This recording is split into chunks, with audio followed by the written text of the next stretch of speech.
अच्छा, आज का एक क्वेश्चन है, काफी अच्छा क्वेश्चन है और इस टाइप के क्वेश्चन बहुत बार पूछे जाते हैं, इसलिए ध्यान दीजिएगा इस क्वेश्चन में विशेषकर। क्वेश्चन में पढ़ रहा हूं, पहले ध्यान से सुनिएगा।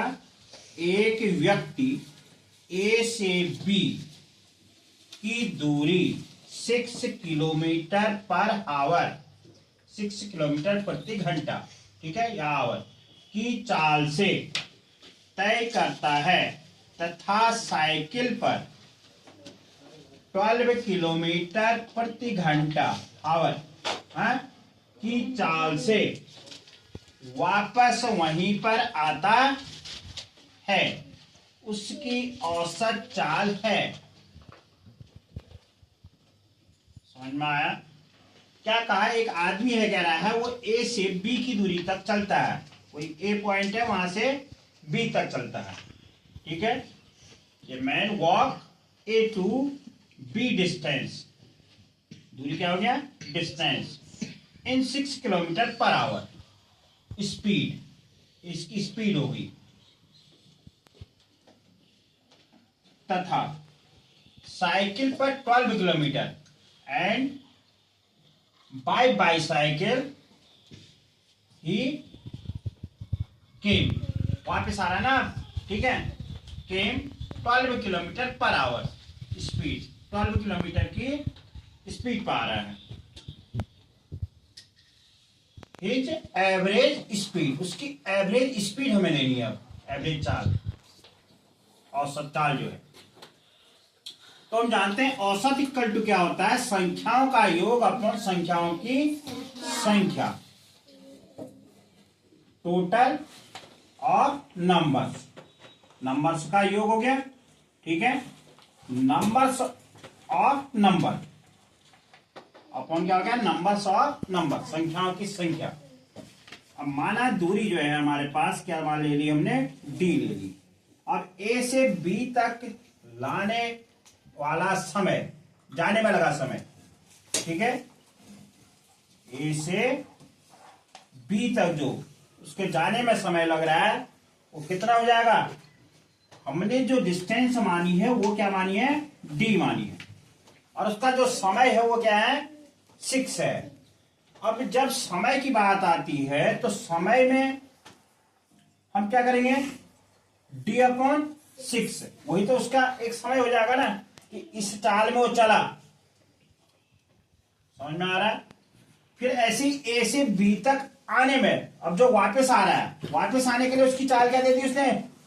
12 किलोमीटर, अर्थात ये 1 घंटे की चाल निकल रही है वहां।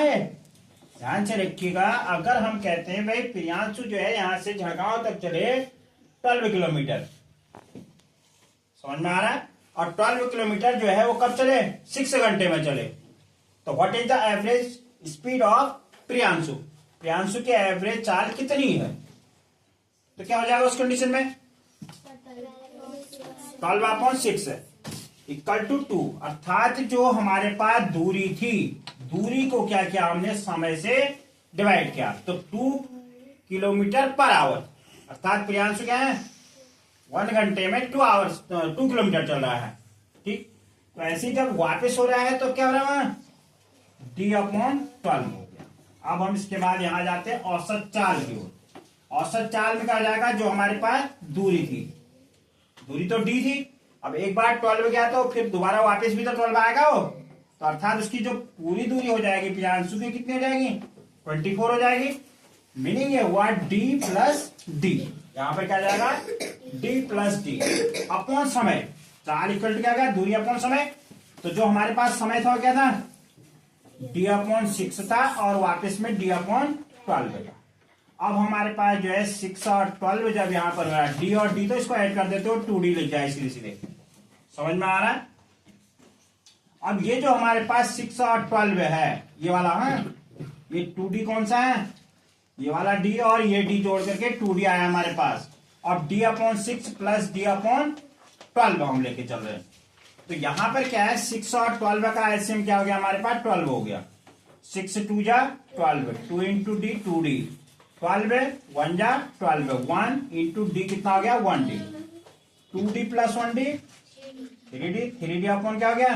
12 हो गया। अब 2d अपॉन 3d अपॉन 12 इसको लिख सकते हैं। अब इसको सॉल्व करने का तरीका क्या है हमारे पास, 2d अपॉन 3d इंटू 12, ये संख्या पलट जाएगी।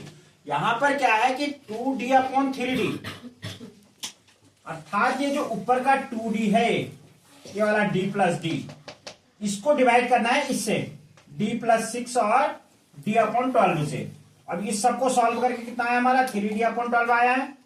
तो हम यहाँ 2d upon divided by 3d upon 12 लिखते हैं हम।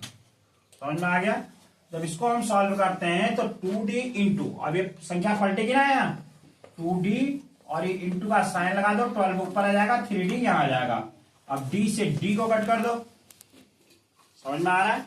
तो हमारे पास क्या बन गया, 12 2 जा 24 अपॉन 3 से इसको काटा 8 किलोमीटर पर आवर, यही जो है आंसर हो जाएगा। रिपीट कर लीजिएगा एक बार, तो समझ में नहीं आएगा क्वेश्चन।